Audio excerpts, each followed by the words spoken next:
pela apresentação.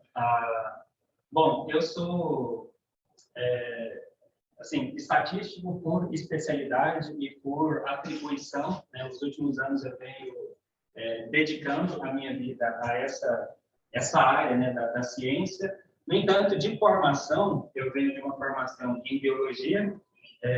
Voltando um pouquinho, Renato, só para situar, enquanto coloco aqui na apresentação. Bom, em 2008, eu vim para Goiânia para poder fazer minha graduação. Na sequência, eu já sabia que eu queria fazer pesquisa, vim para estudar, resolvi ficar em Goiânia, e desde então, eu dedicando, assim, escolhendo fazer pesquisa já no primeiro período, já na minha iniciação científica, eu escolhi e percebi que, para poder desenvolver a sala de aula e também desenvolver a pesquisa científica, ela precisa desenvolver ferramentas de estatística. Agora deu certo aí, né? Tá bom, agora a gente está tudo certo aqui.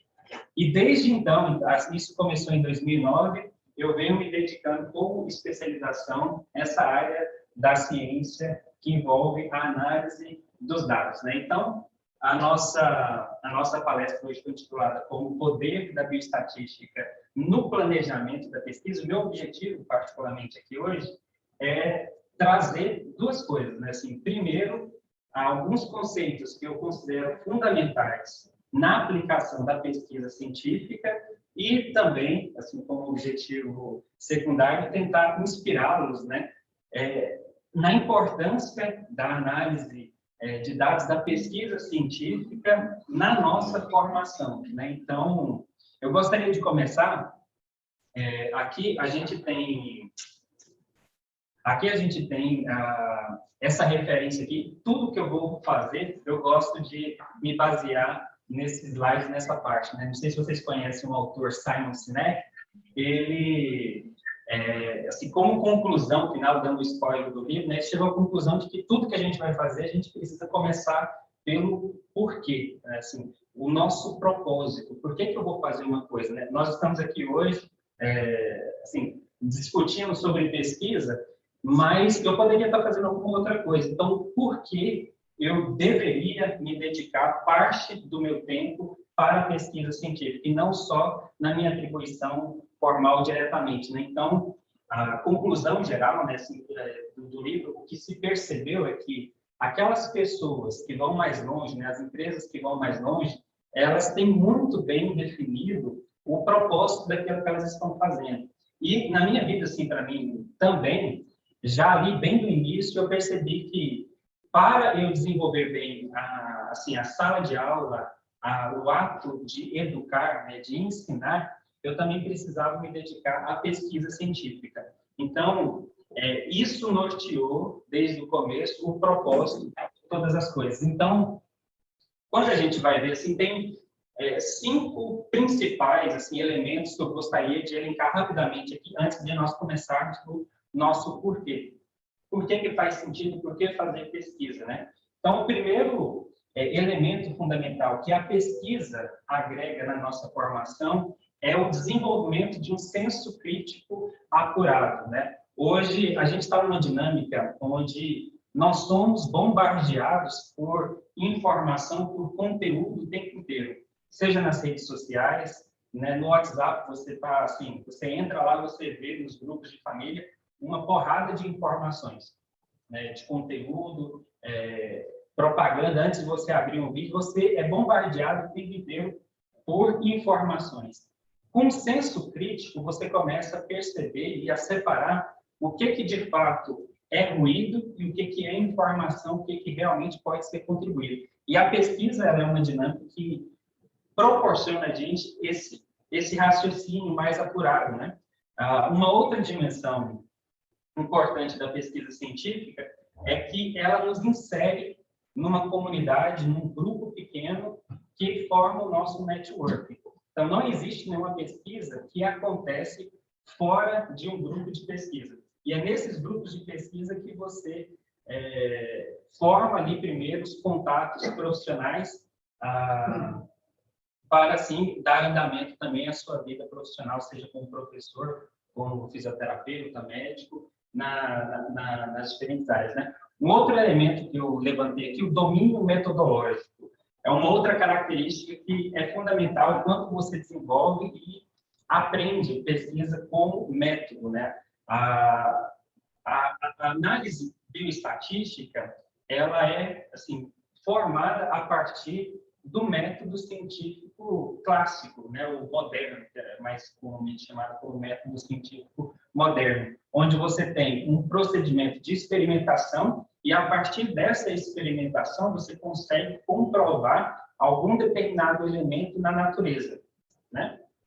Depois nós temos também o desenvolvimento e aprendizagem da dinâmica de produção científica, e esse elemento aqui eu considero fundamental, porque, assim, não só nas redes sociais a gente é bombardeado o tempo inteiro por informação, e muitas dessas informações não são verdadeiras, mas também, mesmo dentro do processo de produção científica, artigos publicados em revistas científicas validadas, mesmo conteúdo ali, você tem que ter uma análise com senso crítico apurado, né? Assim, quem tem a possibilidade de, assim, fazer uma análise de um artigo de forma mais aprofundada, isso geralmente acontece nos mestrados, nos doutorados, quando você tem aquele seminário, e você precisa analisar um artigo científico de forma mais aprofundada.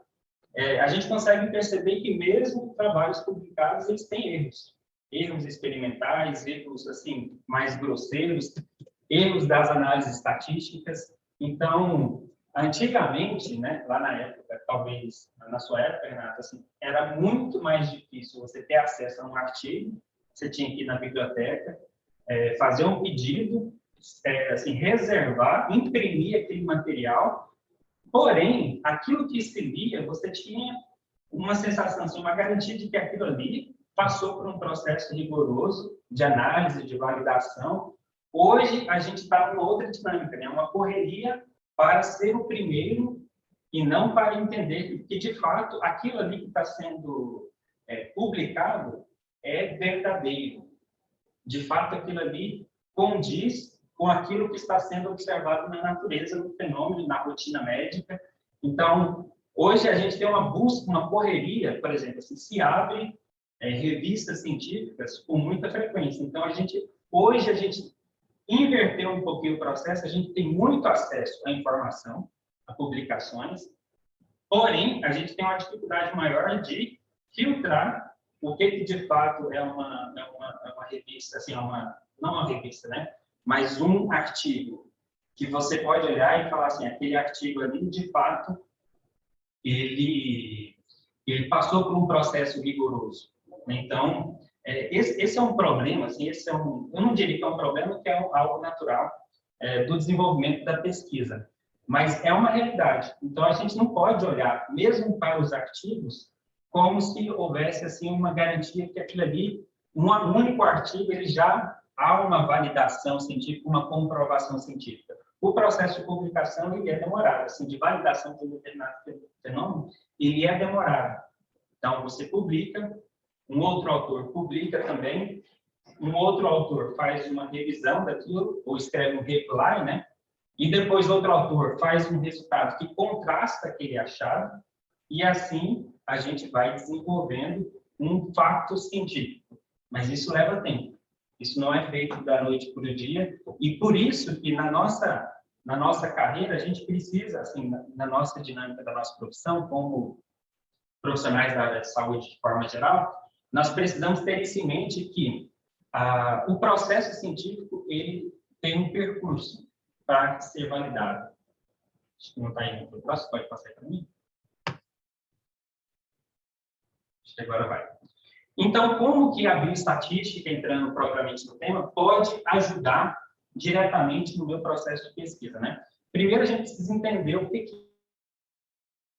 é a bioestatística. A bioestatística, ela nada mais é do que a aplicação da estatística para dados biológicos. E a aplicação da estatística como ciência probabilística, frequentista, ciência exata, é muito difícil definir a estatística em si, mas a bioestatística ela é o uso de todas essas ferramentas no campo das ciências biológicas. Então, primariamente, o nosso objeto inicial de estudo, ele é vida.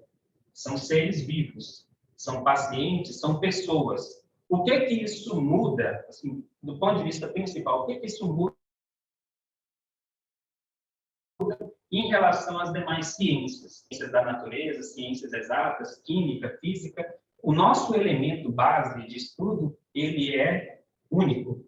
Ou seja, a possibilidade de eu demonstrar padrões a partir do elemento que eu estou estudando se torna muito mais difícil do que um estudo, por exemplo, da química, da matemática. O nosso, assim, estatística, no final das contas, ela é a capacidade de separar as coisas que são aleatórias ao acaso, né, aquela bagunça, não tem explicação, não tem um efeito causal, separar isso, esses efeitos aleatórios, daquilo que são padrões.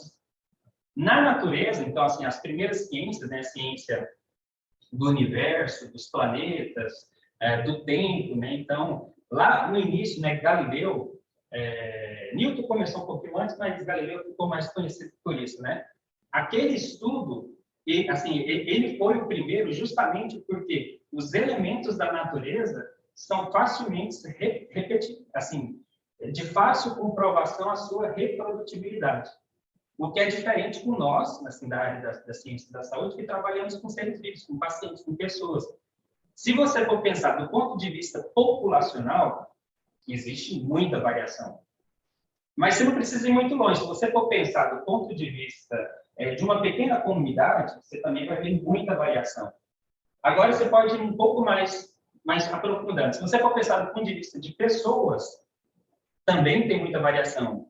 De uma mesma espécie, dentro de uma mesma espécie. Agora, se você pensa do ponto de vista do indivíduo, também tem variação.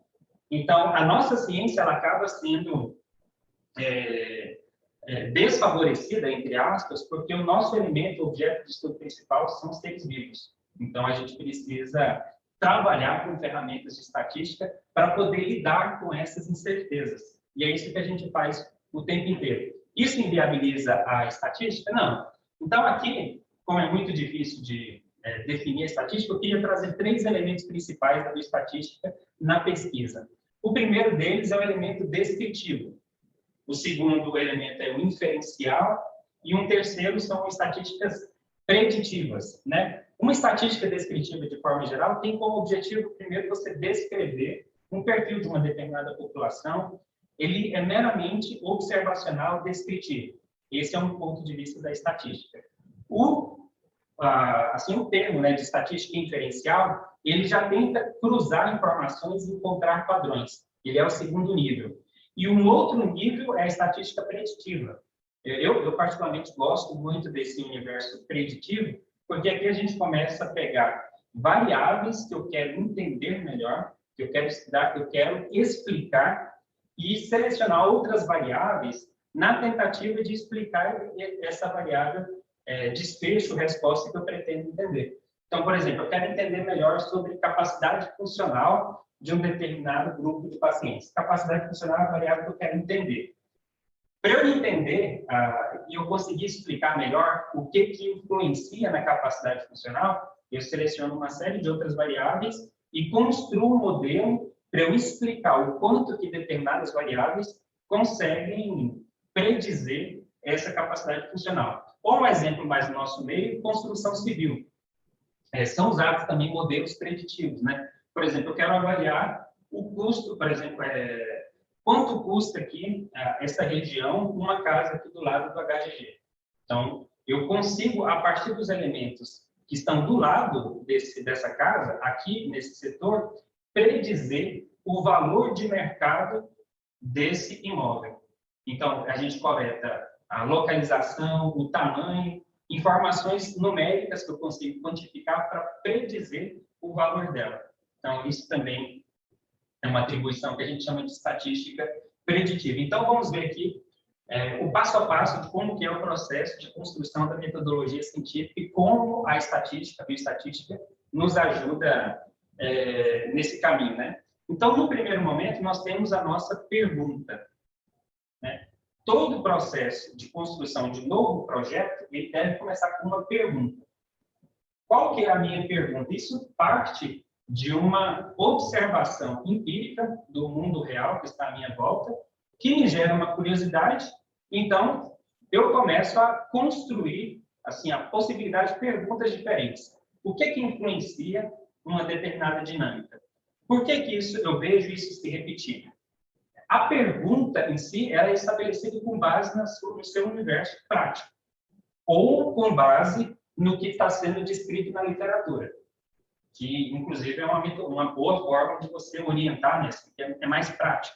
Qual que é o primeiro passo, assim, né, na dinâmica de um orientador orientando para construir um novo projeto? Vai na literatura e vê o que está falando sobre esse assunto.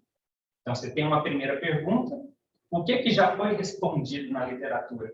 Então, um levantamento bibliográfico, ele é muito bom como uma primeira etapa nesse processo de formulação da pergunta, para você primeiro ver o que está sendo já assim, respondido, o que já foi respondido na literatura, o que não viabiliza, tá? Assim, é engraçado. No meu TCC, eu queria fazer uma coisa original, né? Assim, inocentemente, a gente quer fazer uma coisa que ninguém nunca descreveu.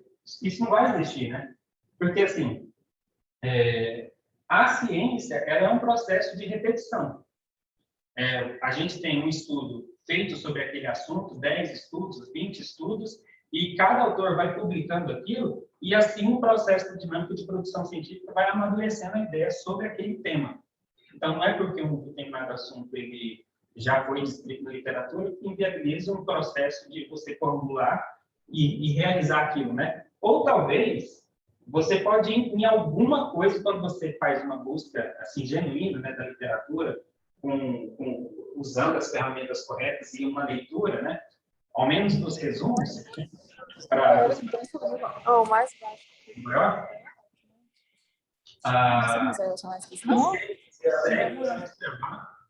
Está saindo aí? Você consegue observar o que ainda não foi respondido daquele tema que está assim, em questão.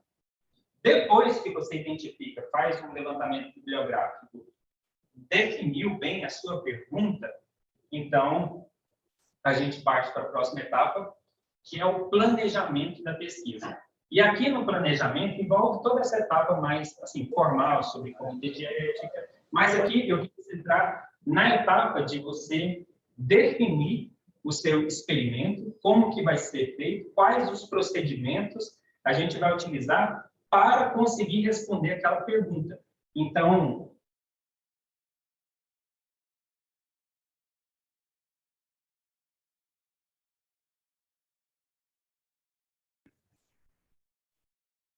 tá saindo? Aqui uma dica prática que eu gostaria de deixar enquanto está comigo. É uma dica prática.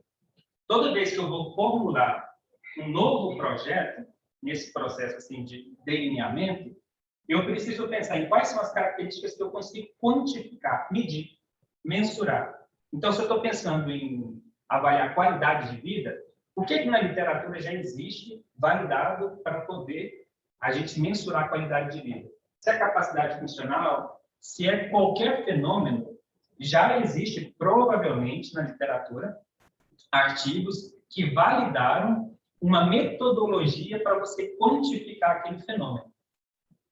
E isso agrega muito valor num novo projeto científico. Então, você tem uma determinada pergunta de um fenômeno que você gostaria de entender melhor, e você vai na literatura, vê o que já foi respondido sobre aquilo, identifica também na literatura o que já existe que possibilita você quantificar. Aqui eu estou falando daqueles instrumentos, você tem dezenas de instrumentos, centenas, milhares de instrumentos, que têm como objetivo principal transformar um universo meramente qualitativo para uma coisa mais quantitativa, tá? Do ponto de vista prático, assim, eu vejo isso muito assim, em profissionais da saúde. Tem muito afinidade com dados de natureza qualitativa. Por exemplo, se é grave, moderado, severo. A gente conversa melhor com esses dados qualitativos, consegue entender, ver a frequência. Porém, os dados quantitativos são aqueles que possibilitam uma análise estatística muito mais robusta. Essas variáveis que a gente consegue mensurar. E aqui, assim, o exemplo principal disso são os instrumentos oferecidos para nós em escala Likert, que é aquela escala 1, 2, 3, 4, 5, você faz um questionário com várias questões, 20, 30 questões, e aquilo ali gera um score total com, assim, o objetivo de quantificar aquele fenômeno que você está observando. Na segunda etapa aqui, nós temos, então, o processo de coleta de dados. Nesse momento que a gente vai coletar os dados, a gente vai organizar todas essas informações que eu consegui quantificar, que eu consegui mensurar sobre o fenômeno que eu desejo avaliar e colocar isso em planilhas, tabelas, né? Então, o processo de coleta de dados, ele envolve também certificação, se aqueles dados, de fato, eles conferem ao que foi observado, né, na literatura, perdão, no universo amostral, e você faz, então, uma validação do banco de dados e depois segue com as análises. E aí, sim, nesse processo das análises estatísticas, que você vai transformar aqueles dados brutos em informação. Então, a análise de dados nada mais é do que o processo onde você transforma dados brutos em informação que faça sentido, né? Então, em vez de falar que o estatístico ele faz essas análises, né? Então, um jeito bonito de você falar que a gente é um artista habilitado na capacidade de transformar dados em informação, né? Informação que faça sentido. Até valoriza o trabalho, né?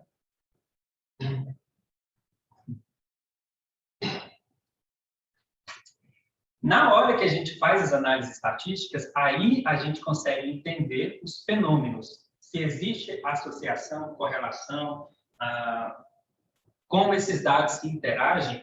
E aqui, a partir dessas análises estatísticas, então, nós estaremos habilitados para tirar conclusões. Deixa eu só fazer uma ressalva. Os slides eles deram uma desconfigurada porque a gente está vendo pelo web, tá? O programa que eu estou usando ele é diferente, mas dá para a gente conseguir identificar ali, né? Então, na conclusão dos dados, a partir dessas análises estatísticas, a gente vai, então, conseguir fazer as nossas inferências. Como, assim, deve ser feita uma conclusão do ponto de vista, assim, coerente, estatístico, analítico?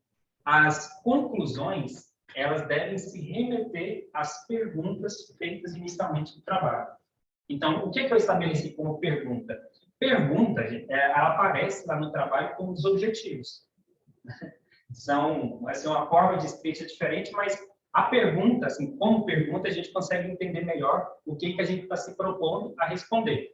Então, as conclusões, elas têm que responder ponto a ponto em cada uma das perguntas. Se a gente está falando de um TCC, um mestrado, um doutorado, todos aqueles objetivos que são feitos lá, tópico a tópico, é interessante que a conclusão responda, e assim a gente faz inferências e devolve esse produto para a literatura para a gente construir uma ideia e amadurecer sobre um determinado tema.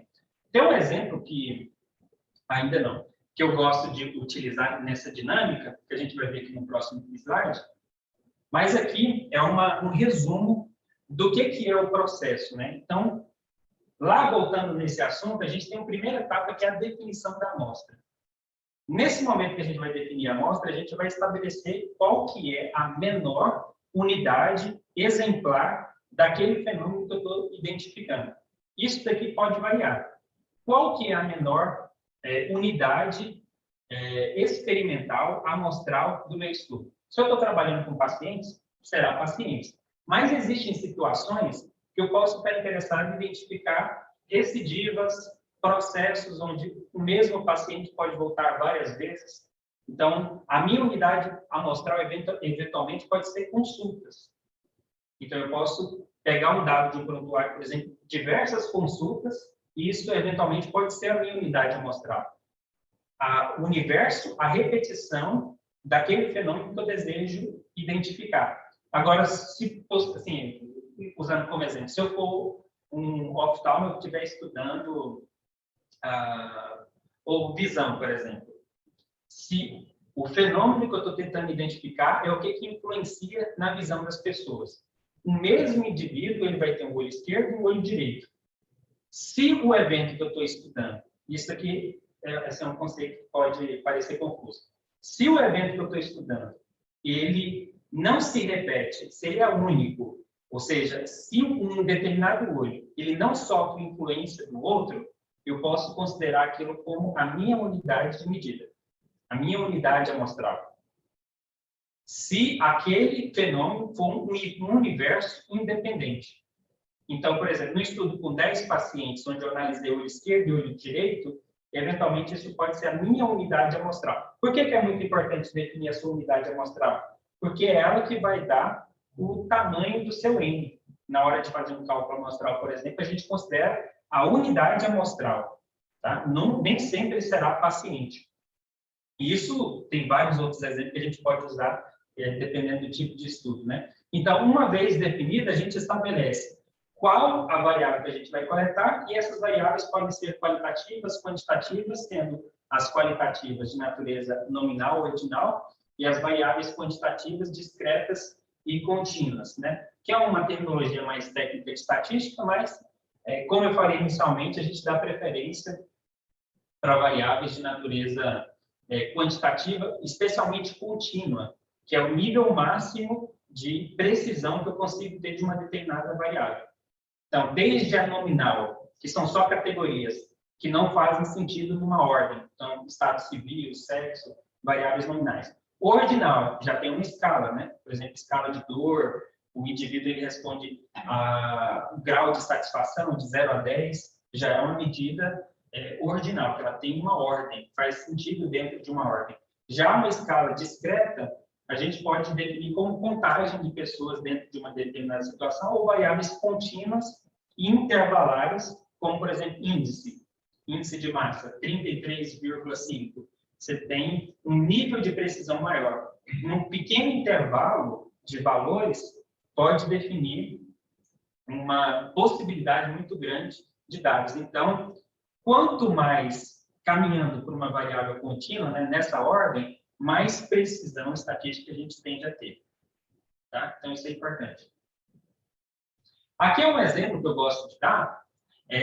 Imagina que eu estivesse interessado em identificar, por exemplo, qual que é a influência, né? Assim, o jaleco médico, né? Tem influência na satisfação do paciente. Esse é um estudo que foi realizado, né?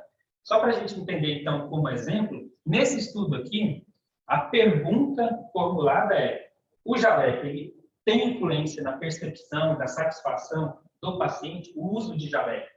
Né? A gente conhece a história do jaleco. Antes eram aqueles jalecos pretos, né? Para proteger, prevenir da peste bubônica, aqueles jalecos, inclusive aquelas máscaras que pareciam um corvo.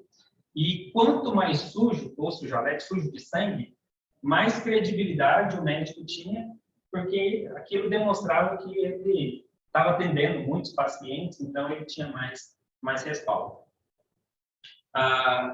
Tentando identificar a influência do uso do jaleco na percepção, parece que é uma coisa que não tem nada a ver, né? Assim, do ponto de vista prático, né? A percepção da qualidade do atendimento.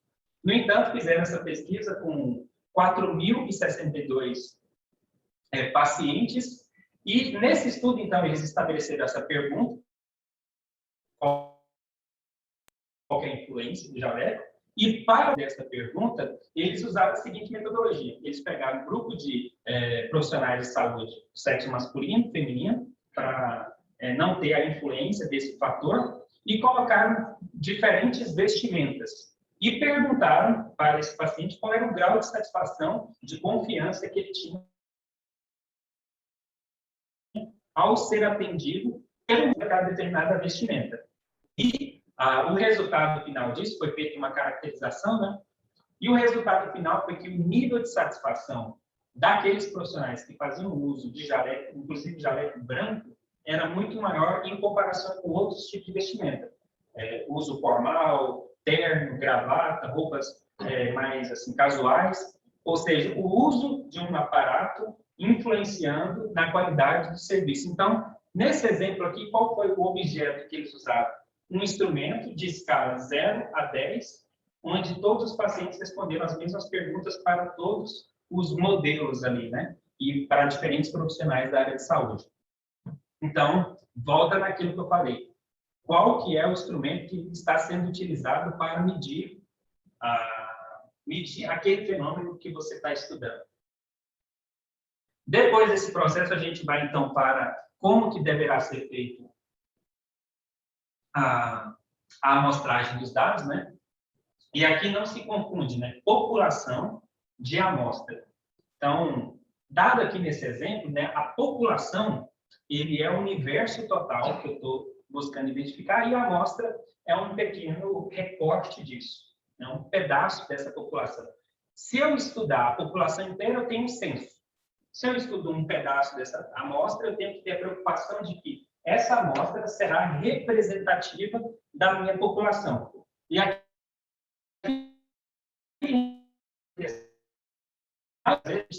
que a amostra ela vai ser representativa da população quando a gente conseguir aquele N, isso é o erro mais comum. Então, eu tenho uma determinada população de 1000 indivíduos, e eu faço um cálculo para amostrar, eu tenho que, então, amostrar 200 pessoas. E essas 200 pessoas será representativo da minha população. Conceitualmente, isso quer dizer o quê? Eu tenho que ter um número mínimo para que, a partir da minha amostra, eu consiga fazer extrapolações do universo que eu estou querendo estudar. Então, a gente tem um conceito, assim, o consenso, né, de que não é ético, não é viável financeiramente ou por tempo trabalhar com toda a população. Não faz sentido, eu não vou conseguir coletar toda a população. Se eu não vou conseguir coletar toda a população, então eu tenho que trabalhar com uma amostra, mas essa amostra tem que ser representativa. Porém, o que a gente costuma achar, né? Que se eu coleto aquele N suficiente, eu já vou ter uma amostra representativa. Mas será que é só o tamanho da amostra que vai tornar realmente o tamanho N, né? Vai tornar aquilo representativo daquela população que eu desejo investigar?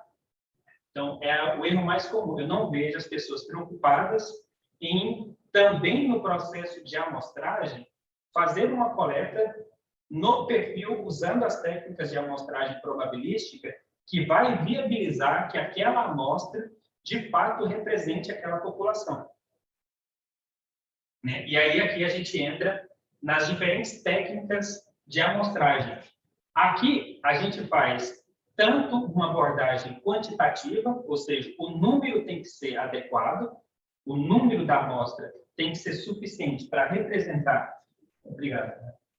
O número tem que ser suficiente, mas também a característica dessa amostra tem que representar essa população como um todo. E como que isso é feito?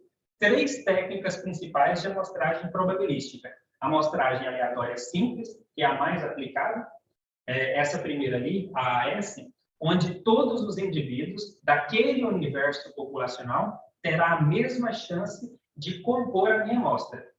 E assim, fazendo um parênteses aqui, Renato, a amostragem, a aleatorização no processo de amostragem é tão importante quanto fazer a própria estatística. Se eu não faço um processo de amostragem aleatória, probabilística, rigoroso, o fenômeno ele estará tão errado quanto eu fazer inferências da minha cabeça, de forma subjetiva. Assim, montar os dados e começar a dizer o que eu acho, o que eu penso sobre aquele dado. Porque o não aleatorização, ela já enviesa o seu estudo, tornando as conclusões que você vai fazer no final como também equivocadas. Então, é assim, se eu parto do meu estudo utilizando premissas equivocadas, a minha conclusão também estará equivocada. Tem um exemplo muito bom que eu estou em sala de aula, que é, assim, um amigo foi visitar o seu amigo de longa data, né? Ele estava na cidade, e foi visitar ele, chegou na casa dele, viu as luzes acesas, né? E aí ele bateu a campainha. E não atendeu. Ele bateu, insistiu, foi batendo, e não foi atendido. Ele foi embora chateado, concluindo que o amigo não queria vê-lo, né? Assim, desprezou a visita dele, né? Essa foi a conclusão dele. Mas essa conclusão ela foi tirada com base em que a campainha estava funcionando. Então, assumindo a premissa que ele não estava, então assumindo a premissa de que aquela campainha estava funcionando, ele concluiu que o amigo estava ignorando ele. Então, vê a importância de você fazer um estudo onde a premissa ela é correta. Então, o que vai garantir que as nossas premissas vão estar corretas? Assim, porque no estudo, né, assim, qualquer um deles, a gente faz extrapolações, né, com base na amostra que a gente tem. A gente quer acertar o que vai acontecer na população a partir de um N menor. Se a gente não faz isso obedecendo uma amostra aleatória, simples, por exemplo, onde todos os indivíduos daquela população vai ter a mesma chance de compor a minha amostra, se eu não faço, em alguns casos, ali, eu tenho uma amostragem estratificada.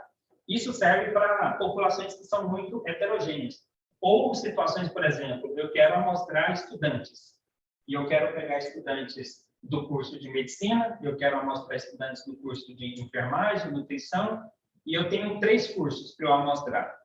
E nesses cursos eu tenho homens, mulheres, pessoas com idade maior, menor, casados, solteiros, divorciados, é heterogêneo.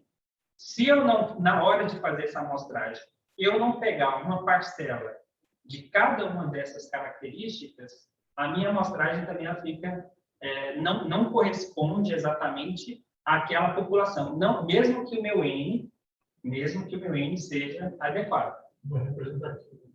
Não é representativo, ou seja, não corresponde de fato, verdadeiramente, àquela população. E eu tenho também aqui a amostragem por conglomerados, que corresponde àquela dinâmica onde eu tenho, assim, é mais barata, né? Mas eventualmente ela é muito utilizada em censos, assim, ou pesquisas de intenção de voto, onde é feito quadras, setores, lotes ou comunidades, ela é heterogênea, por isso você tem espaços diferentes. Então, às vezes eu pego um quarteirão, ou eu pego uma esquina, ou eu pego uma comunidade, um setor, e é feito assim de forma mais heterogênea. Em pesquisa, assim, na área de saúde, não é utilizado. Se eu não fizer nenhuma dessas amostragens, a técnica mais comum é a amostragem aleatória por conveniência, e inclusive isso aparece nas metodologias, né? Porém, a amostragem por conveniência, ela também é aleatória. Tem um senso de aleatorização. Você não pode já estipular quem que vai fazer parte. O que se faz nessa amostragem aleatória por conveniência é a definição do esforço amostral que você vai fazer durante a pesquisa. Então, você define o seu esforço amostral, o período de tempo que você vai coletar, praticamente, né? O esforço amostral que você vai fazer e realiza a coleta de dados. Assim, eu não estou comentando assim pelo tempo, né? Tentando ir um pouquinho mais rápido, a gente já começou um pouquinho atrasado, mas essa amostragem aleatória de conveniência, ela é muito útil em situações que a gente tem populações infinitas. Infinitas é o quê? Eu não consigo delimitar o meu universo populacional, eu não consigo definir. Então, eu vou fazer um estudo no próximo ano e eu não sei de cirurgias, por exemplo. Eu quero fazer uma investigação em pacientes que vão passar por algum procedimento cirúrgico. Eu não sei qual vai ser a demanda no próximo ano. Não sei quantos pacientes vão compor. Eu não tenho esse controle. Se eu não sei o tamanho da minha população, a gente chama isso de população infinita. Agora, ações finitas, então a gente vem aqui para alguma dessas 3. Finitas é o quê? São aquelas populações onde, por exemplo, eu tenho idosos institucionalizados. Eles estão lá inscritos, então eu vou naquele centro, idosos institucionalizados, e eu sei exatamente a minha população, alvo. E aí eu faço a minha coleta de dados, né? E aqui é só uma dinâmica, né, que é muito importante. O tamanho da amostra, ele define completamente o grau de acerto do estudo, né? O nome disso, que foi dado a isso, é Teorema do Limite Central. Basicamente, o que nós temos aqui nesse primeiro gráfico, o de cima, é uma amostragem menor, onde o centro desse gráfico seria o meu parâmetro populacional. Nós não conhecemos, mas isso é uma simulação. Imagina que eu conhecesse um parâmetro da população. Eu conseguisse, por exemplo, um parâmetro qualquer. Se eu quisesse, por exemplo, identificar a altura de todos os homens da Terra. Se eu conseguisse amostrar a altura de todos os homens, eu ia chegar a uma média. A média de altura de todos os homens. Imagina, possivelmente, essa média ela estaria ali no centro. Na medida que eu vou fazendo a amostragem, então vamos supor que eu encontrei que a média de altura era de 1,70 m. todos os homens, eu fiz uma média, eu coletei a altura média de todos os homens da Terra e eu cheguei a uma média de 1,60 m. 1,60 m. Se eu fazer coletas em 20 homens, 30 homens, 40, 100, 1.000, 1 milhão, 200 milhões, na medida que eu vou aumentando o número que eu vou amostrando, o meu valor médio vai se aproximando da população, que é o real, que é o parâmetro, o nosso padrão ouro da população. Aquele evento que eu gostaria de entender, porém eu não consigo, porque eu estou trabalhando com uma amostra. Isso, essa tendência de valores irem para o centro, irem para a média populacional, isso foi dado pelo teorema do limite central. Então, o N está muito relacionado com esse teorema do limite central. É bom ter um N grande? Claro que é. E quanto maior o N do estudo, mais ele se aproxima do parâmetro da população, dado pelo teorema do limite central. Isso tem a ver com a acurácia, né? Então, quanto maior o meu N, mais eu vou estar ali naquela seta da esquerda, da direita superior, onde eu vou acertar mais o alvo e também eu vou acertar o alvo, é acertar essa população que eu não tenho. Isso tem a ver com acurácia. E acertar o mesmo ponto tem a ver com precisão. Então, precisão, o que garante precisão? A nossa capacidade de mensurar de forma quantitativa, numérica, um determinado fenômeno, que entra naquilo que eu falei, variáveis mais quantitativas. Se eu conseguir encaixar qualquer variável quantitativa no meu estudo, eu ganho precisão. Então, por isso eu sempre sugiro, tenta encaixar algum instrumento validado para te dar maior te dar maior precisão na inferência que você deseja fazer. E se você conseguir coletar um N maior, sempre você vai ter uma garantia maior de que aquilo que você está observando não aconteceu ao acaso. Que a gente tem que concordar que um determinado fenômeno acontecer ao acaso em 10 pessoas é muito mais fácil do que esse mesmo fenômeno se repetir ao acaso em 100, 200, 300 pessoas. Então, quanto maior o meu N, maior a acurácia. Quanto maior a minha capacidade de mensurar, de quantificar o fenômeno, melhor será a minha precisão. E aqui a gente vai falar, então, dos erros possíveis, né? Então, você tem, inviavelmente, né, em estudos biológicos, erros aleatórios, que são dados a partir da variabilidade biológica que nós estamos trabalhando, né?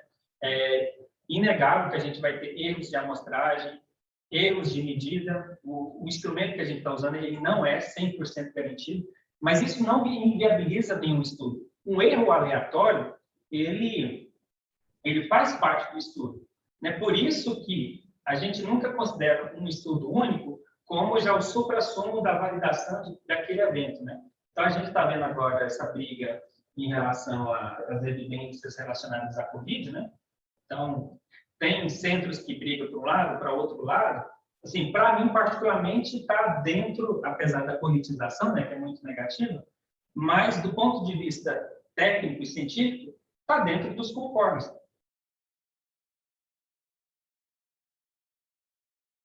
Tudo que eu vejo, eu trabalho da comunidade científica, ficar brigando entre si, entre aspas, né, no bom sentido. Ficar brigando em que sentido? Discutindo aqueles fenômenos, né? Assim, eu particularmente, como sou da área de biológicas, né?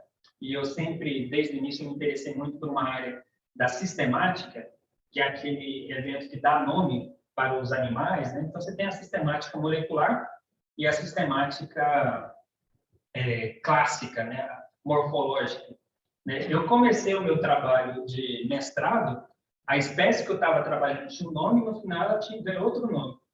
Então, na minha dissertação, a espécie que eu trabalhei, ela ganhou outro nome. Isso aconteceu com todos os meus colegas, né? Então, assim, a ciência, naturalmente, você vai tendo algumas evidências em um determinado período e depois isso vai mudando, né? Mas vai tendo um processo onde você publica, algum outro autor faz um reply, então você teve um autor lá que publicou uma revista e outros pesquisadores mandaram um reply, a revista foi retirada. Depois você tem processo de revisão sistemática que vai validando aquilo ali até muito mais para frente você chegar num determinado consenso, né? A própria estrutura de DNA, como nós a conhecemos hoje, foi dada a partir de um estudo de revisão. Não sei se vocês sabem, o Watson e Crick, eles fizeram um estudo de revisão. Eles não fizeram um experimento para demonstrar. Eles pegou já os dados que tinha na literatura e fez um estudo. É uma curiosidade que depois, para decidir quem que ia o nome no artigo, eles jogaram uma moeda. Para saber quem que vai ser autor desse artigo, né? Decidiram na moeda. Mas foi um estudo de revisão, ou seja, revisão do processo. E você tem também erros sistemáticos, voltando aqui no slide, que são aqueles erros de seleção. Ou seja, eu deliberadamente direciono aonde eu vou fazer a coleta. Então, é assim, eu estou entendendo, assim, eu quero ter um determinado resultado e eu vou lá e faço uma amostragem naquela direção. Então, esse é um erro mais grave, né? E fatores de confusão. Agora, o que é importante? Fatores de confusão são características de confundimento, tá? Então, tipicamente, estudos caso-controle, características que tornam esse grupo controle heterogêneos em comparação com o meu grupo caso, isso torna a minha amostra heterogênea, o que é um fator de confundimento. Porém, se eu amostro esses dados, que a gente chama de confundimento, essas variáveis de confundimento, numa modelagem estatística, é possível controlá-los. Ou seja, controlar os efeitos que tornam essas amostras heterogêneas para a gente conseguir fazer uma inferência correta. É uma forma da gente poder evitar isso. Mas as formas assim, mais comuns aqui é a randomização dos dados, aleatorização, né? A restrição, ou seja, você colocar critérios de exclusão para direcionar a pergunta. Então, às vezes tem uma característica que vai tornar aquilo ali muito, assim, um poço sem fundo, e eu, como pesquisador, não vou ter tempo de entrar em todo esse mérito, porque eu estabeleço os meus critérios de exclusão, antes de ir para campo fazer a coleta, né? Estratificação da amostra, que é aquilo que eu falei, para a amostra ser mais representativa, e o último exemplo, que é o que eu dei aqui agora, que é a modelagem estatística. É um último recurso. Tá bom? Então, em vez de fazer, por exemplo, uma ANOVA, a gente faz uma ANCOVA, análise de covariância, para dar um exemplo básico, assim, né? Modelagem estatística também é uma ferramenta para a gente controlar esse efeito. E aqui, os tipos diferentes, né, de abordagens que você pode dar às pesquisas, né? Qualitativa, quantitativa. Qualitativa é tudo aquilo que não vai precisar de uma análise estatística propriamente dita. Então, é um estudo qualitativo, você faz uma análise muito mais subjetiva do que com essa tentativa de quantificar as coisas. É um outro universo, né? Quantitativo envolve tudo aquilo que a gente pode fazer, estudos observacionais, descritivos, analíticos, experimentais. Né? Quanto à natureza, isso é interessante, né? Pesquisa básica e pesquisa aplicada, né? Eu, na minha vida toda, eu me dediquei à pesquisa básica.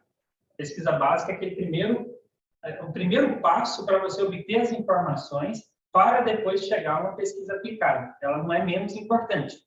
Ela é uma primeira etapa. Então, por exemplo, um estudo de caracterização, onde você vai lá em uma determinada espécie e define o número cromossômico daquela espécie. Então, é uma caracterização, não tem uma aplicação direta. Porém, depois você vê um outro estudo que pega aquela mesma espécie, descobre uma substância na pele daquele animal que vem a ser usado, por exemplo, em cura de doenças, né? Então, você tem um exemplo lá de uma enzima, né, presente na pele de um anfíbio, que é usado no mal de Chagas, né? Doença de Chagas.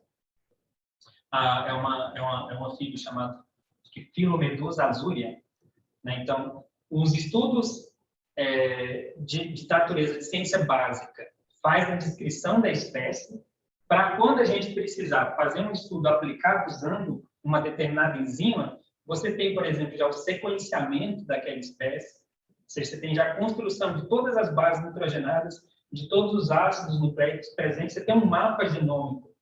Assim, a construção de um mapa genômico, por exemplo, é uma ciência básica. Você não tem uma aplicação direta nesse procedimento. Depois você tem uma ciência mais aplicada, né, que é feito diretamente para o desenvolvimento de uma vacina, desenvolvimento de uma enzima, na aplicação da cura de melhoramento genético animal. Então, você tem a ciência aplicada que tem esses objetivos. O que nós fazemos aqui, geralmente, é uma ciência, assim, básica, mas ela tem uma aplicação direta porque, assim, eu entendo, né, assim, essa pesquisa de prontuário, de dinâmica de processo científico, como, de certa forma, aplicada. Porque diretamente, a gente usa esses dados para melhorar na rotina, na clínica, no atendimento ao paciente, né? E agora, assim, quanto ao procedimento, eu vou passar aqui rapidamente, né, porque aqui que a gente tem as ideias, né, assim, do que dá para a gente fazer. Então, veja bem, tipos de estudo epidemiológicos, a gente divide eles em observacionais e experimentais. Lá nos observacionais, você tem os descritivos, os analíticos, onde os estudos descritivos, esses chamados relatos de casos, ou série de casos, eles devem ser assim separados, especialmente para estudos que têm como objetivo identificar doenças raras, né? Ele faz sentido originalmente nesse contexto. Como é um estudo de caso muito específico, você guarda ele para doenças raras. Já os estudos analíticos, do tipo transversal, caso, controle, coorte e ecológico, esses estudos eles têm uma aplicação direta e uma análise analítica, e demanda de um banco de dados primário para serem realizados. Já os observacionais descritivos, relato de caso, série de casos, não está descrito ali, mas ele pode ser feito a partir de um banco de dados secundário. Um observacional descritivo, eu posso pegar datas suas, por exemplo, e fazer um estudo. Qual que é a diferença? Eu não vou conseguir fazer associações, porque eu não tenho identificação a nível individual para poder associar características. Já os estudos transversais, que é a foto da situação, a gente consegue fazer essas associações, né? Então, o estudo transversal, ele é dado como a foto da situação, onde a causa e o efeito ela é dada simultaneamente. Então, o estudo transversal, ele pode ser também descrito como aquele estudo de prevalência. As frequências relativas que são extraídas em um estudo transversal é a nossa prevalência. Então, a prevalência de uma determinada uma causa, um agravo à saúde é dado aqui. Então, você pode associar, por exemplo, causas de óbito com características clínicas dos indivíduos, né? Por exemplo, estudo caso e controle, esse possivelmente é o mais mal compreendido dentro da comunidade. Então, estudo caso e controle, na verdade, ele é um estudo, assim, predominantemente de natureza retrospectiva, porque você pega um grupo de indivíduos no grupo que a gente vai chamar de controle, de grupo caso, né, o grupo intervenção, e você vai ter dois níveis, os expostos e não expostos. E um grupo controle, você vai ter dois níveis, expostos e não expostos. E assim, a partir do tempo, você vai ter a definição se esses dois grupos, né, expostos e não expostos em ambos, desenvolveram ou não desenvolveram uma doença. Originalmente, esse é o delineamento tido, né, nos livros, né, como estudos epidemiológicos do tipo caso-controle. Ele é fundamentalmente retrospectivo. Porém, no nosso dia a dia, tudo que a gente faz usando um grupo controle, a gente chama de estudo caso-controle. Então, a gente vai lá e pega um grupo que eu estou com uma determinada doença e um outro grupo sem a doença, esse é o nosso grupo controle.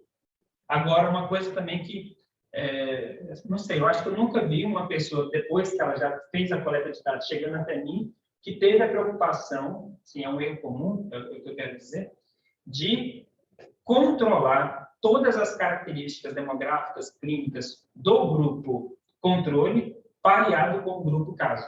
Ou seja, eu parear todas as características para que, de fato, esse meu grupo controle seja um controle do meu grupo caso, né? Então, teoricamente, qual que é a única característica diferente entre o grupo caso e o controle? A doença, o agravo que você está tentando identificar.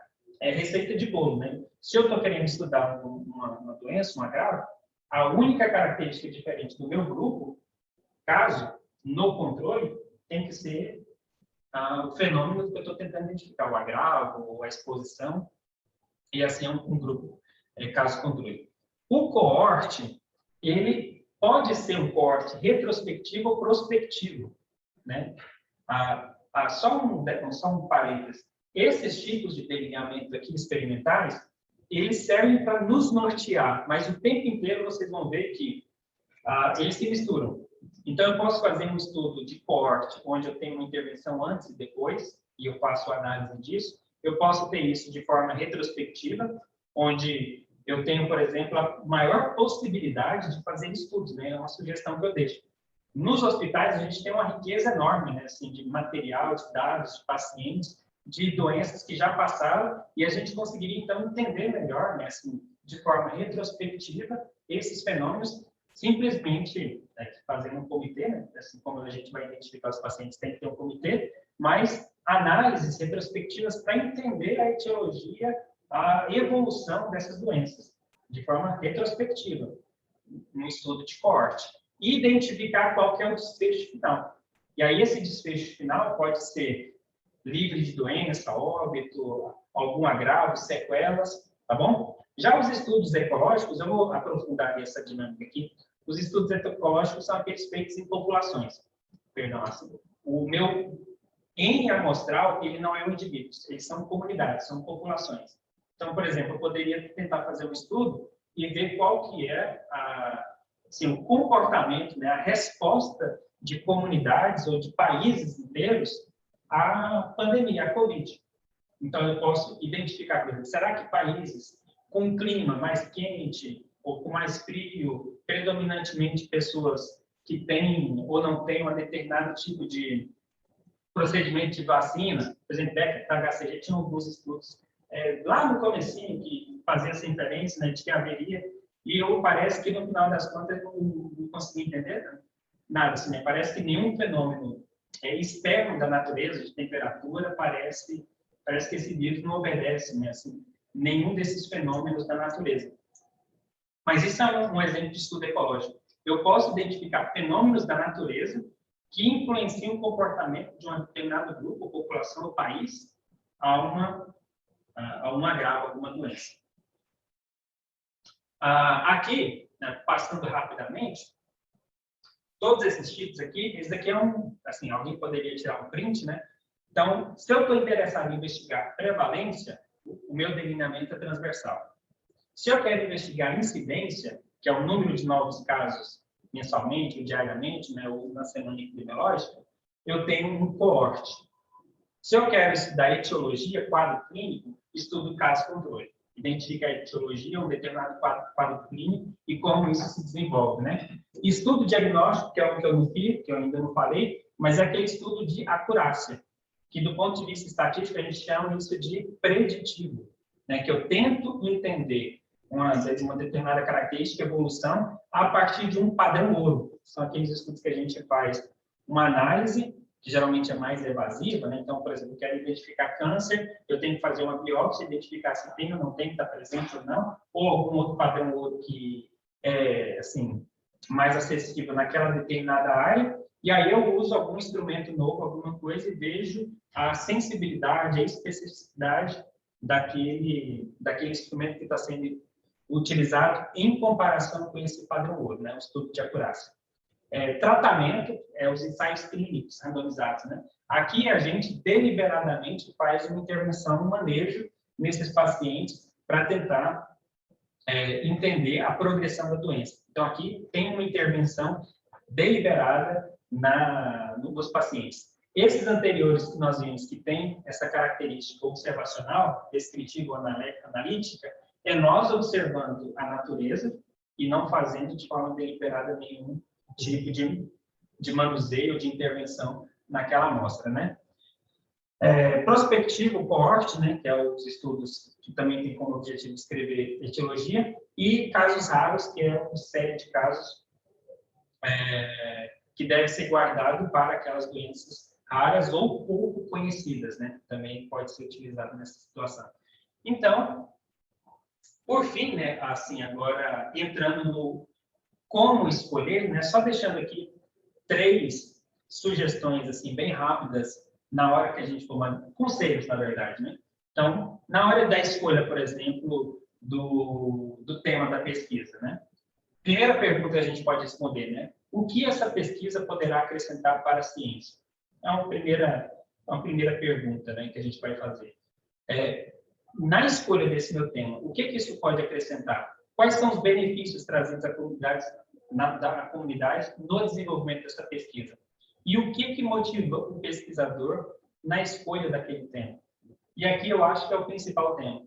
Então, se eu fosse falar assim para orientadores, tutores, na hora da escolha do tema de uma pesquisa, aquele tema tem que estar diretamente, isso é muito importante, relacionado com o interesse do aluno, do residente,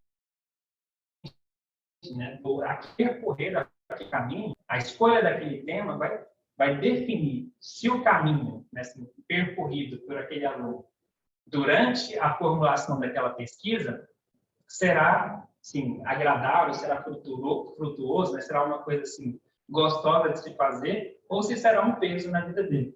Então, fazer a pesquisa já é uma dinâmica assim para poucos, né? Poucos têm interesse ou uma aptidão, apesar de eu acreditar que é algo que se aprende, não é talento, não é dom, né? Não é uma coisa que você nasce com aqui.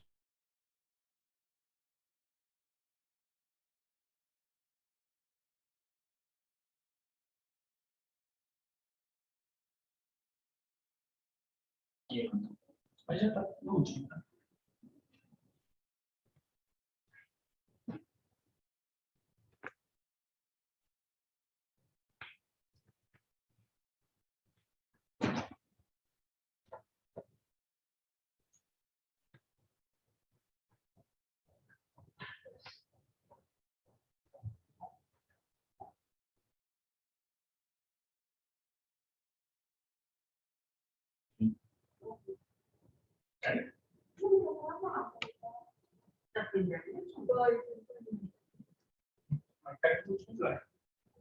Ah, se essa aula não precisa, vai ter chance de você responder. Não. Ah, eu. Assim, a gente combina o preço, né, cara?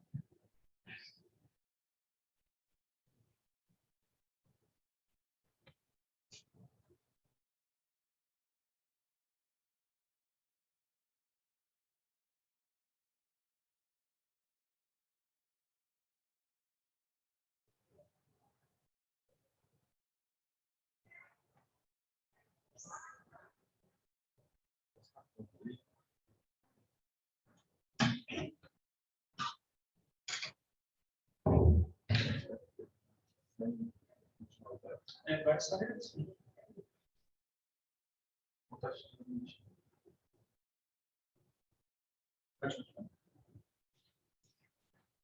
Então, a última etapa, ela é essa construção do tema, né, que estava falando aqui. Na hora de se escolher o tema, né, o único elemento que deve ser considerado, assim, como sugestão geral, é a escolha de um tema agradável para o aluno. Sempre vai ter um dilema, né? Então, um jeito mais fácil, mais produtivo, seria um tema guarda-chuva, em vários projetos, um tema guarda-chuva, onde você já coloca dentro do mesmo comitê de ética a possibilidade de você ter desdobramentos. Então, você pode, no mesmo projeto, fazer guarda-chuva e você ter desenvolvimento de 3 temas, né? A minha iniciação científica, na época, né, era esses projetos nesse estilo, né? É produtivo, é interessante, né? Mas, por outro lado, às vezes o aluno ele vai ter a obrigatoriedade, né, de ter que desenvolver o tema naquele assim, já empacotado, né, assim, já engessado naquele determinado tema. Agora, quando você tem o aluno diretamente fazendo a escolha do tema, apesar de ele passar por um procedimento de ter que submeter plataforma, é um caminho mais árduo, no entanto, o tema selecionado por ele vai ter muito mais motivação para desenvolver aquela pesquisa do que se ele estivesse selecionando simplesmente pela escolha de um tema que já está em andamento, ou porque já tem comitê de ética, já está um caminho mais, entre aspas, mais fácil, tá bom? Bom, de forma geral, era isso que eu queria apresentar. Assim, eu dei uma passada mais rápida aqui, porque a gente começou um pouquinho depois, mas eu espero genuinamente ter contribuído e mais esclarecido do que deixado dúvidas e me coloco à disposição, assim, caso fique alguma alguma dúvida ou a vontade de conversar sobre algum tema específico, né? Aqui está o meu e-mail e a minha rede social, meu Instagram. Quando precisar, vocês podem me chamar, tá bom? É isso.